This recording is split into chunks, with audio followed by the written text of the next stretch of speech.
badala ya mwanadamu kutolewa roho yake, inatakikana ikaripotishwe katika mbingu ya 7, pahara panapoitwa maqanul arwahi, sehemu ya kuripoti roho zote.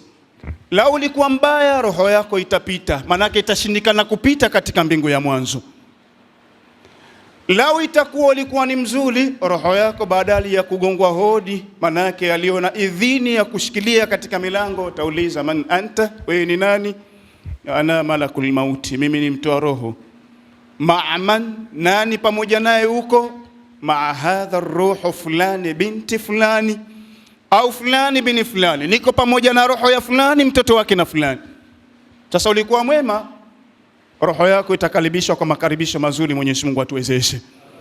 La ulikuwa mbaya, iambiwe roho yako kwamba hii roho yenye kutoa harufu mbaya huku itakuja kukeresha, irejeshe. Hii ianze kurejeshwa kwa adhabu. Na ule aliyomwema pia baada ya maripotisho ya kule pia inatakiwa kurejeshwa. Baada ya kurejeshwa wapi roho inatakiwa kaishi? Roho yako itarejeshwa hapa hapa. Mwili wako ni huu, roho yako ni hii. Ibn Abbas radhiallahu anhu anasema innal mayita yasma'u wa yara wa yuhissa.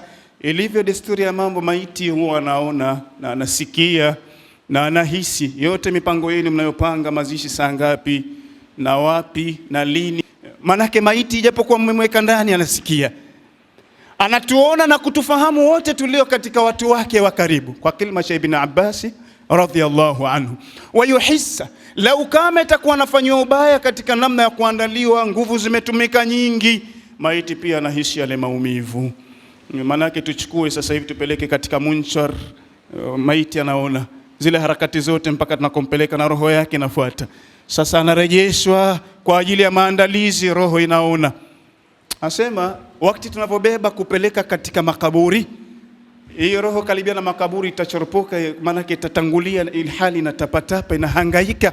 Bwana Mtume sallallahu alaihi wasallam akatuambia maneno, hapa ndiko malaika atakufikia hadi ya kuiambia roho ya roho, ithna athana an-nasi alaika, tulizana, uko chini ya ulinzi, kaa kimya, tulia, tunataka kuona watu wanakuzungumzia nini. Raifu yako ilikuwaje?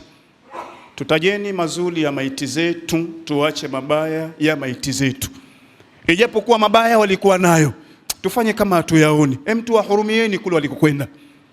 Kama atadinu tudanu, mtendavyo ndivyo mtavyotendewa. Ukiwa na desturi ya kupekua mabaya ya mwenzio, msubiri siku na wewe ukitoweka upekuliwe ya kwako. Haya, fanya mazuri ili uende pazuri.